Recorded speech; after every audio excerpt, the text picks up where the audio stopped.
आइए प्रश्न को पढ़ते हैं। यदि ए सदिश डॉट आई केप बराबर ए सदिश dot I cap plus J cap बराबर ए सदिश dot I cap plus J cap plus K cap, तब ए का मान है। और हमें विकल्प दिया है I cap, K cap, J cap और I cap plus J cap plus K cap. ये चार विकल्प दिए गए हैं, इनमें से हमें सही विकल्प का पता लगाना है। प्रश्न को हल करेंगे उसके पहले मुख्य अवधारणा लिखेंगे। तो प्रश्न के लिए मुख्य अवधारणा, मुख्य अवधारणा में हम प्रश्न को किस प्रकार से हल किया जाएगा और प्रश्न में किन सूत्रों का प्रयोग किया जाएगा उसकी चर्चा करेंगे। तो यहाँ पर हमारे पास हमें जो जानना जरूरी है वो मैं बता देता हूँ आपको कि I cap dot I cap बराबर होता है J cap dot J cap के, और ये बराबर होता है के केप डॉट के केप के, और ये किसके बराबर होता है? एक के। इसके बाद यदि आई केप डॉट जे केप या फिर जे केप डॉट के केप या बराबर होगा के केप डॉट आई केप के, ये सभी किसके बराबर होते हैं? जीरो के बराबर होते हैं। तो ये प्रश्न को हम हल करेंगे तब इनका उपयोग करेंगे।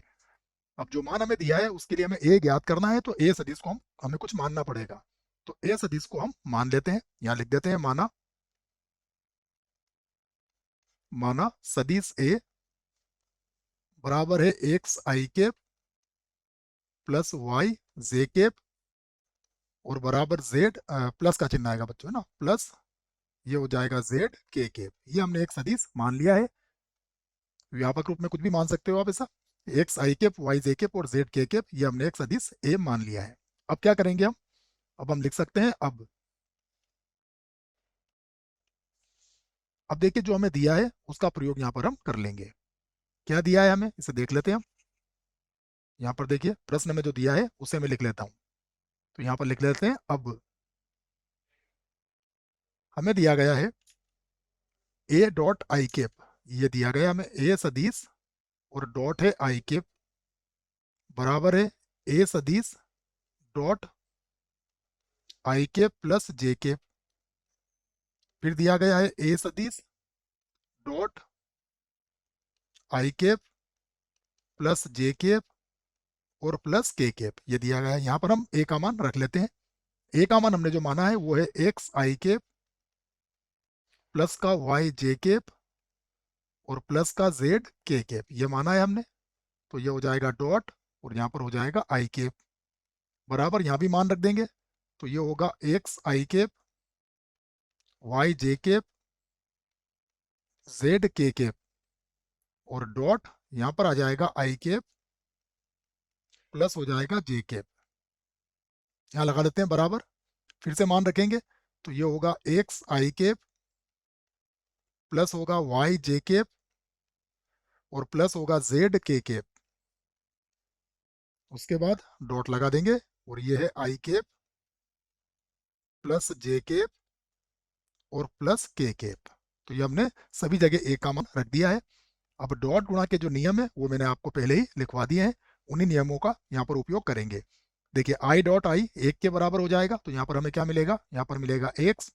उसके बाद आई डॉट जे और आई डॉट के ये दोनों ही जीरो होंगे, तो ये भी होगा जीरो और ये भी हो जाएगा जीरो बराबर। यहाँ भी गुणा कर लेते हैं, देखो तो आई डॉट आई ये एक्स के बराबर हो जाएगा, बाकी दोनों जीरो हो जाएंगे। फिर इधर जे डॉट जे एक के बराबर होगा तो हमें केवल वाई मिलेगा और अन्य सभी जीरो हो जाएंगे।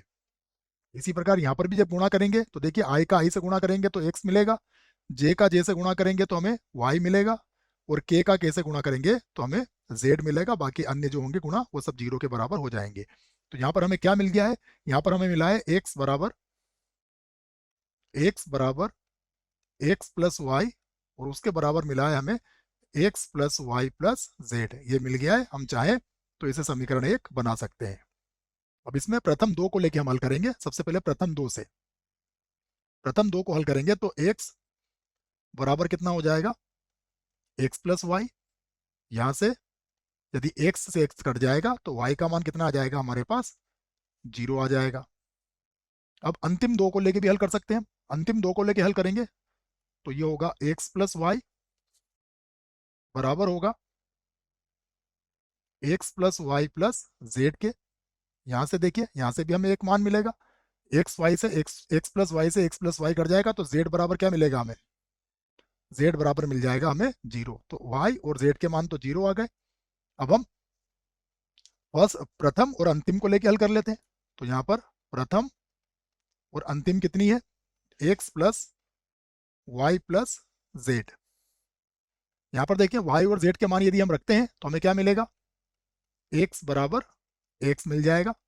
अब x बराबर x मिलने का अर्थ क्या हुआ, यदि x x के बराबर है, इससे हमारा तात्पर्य यह है कि x कोई भी वास्तविक संख्या यहाँ पर हो सकता है, क्योंकि x बराबर x आया है हमारा।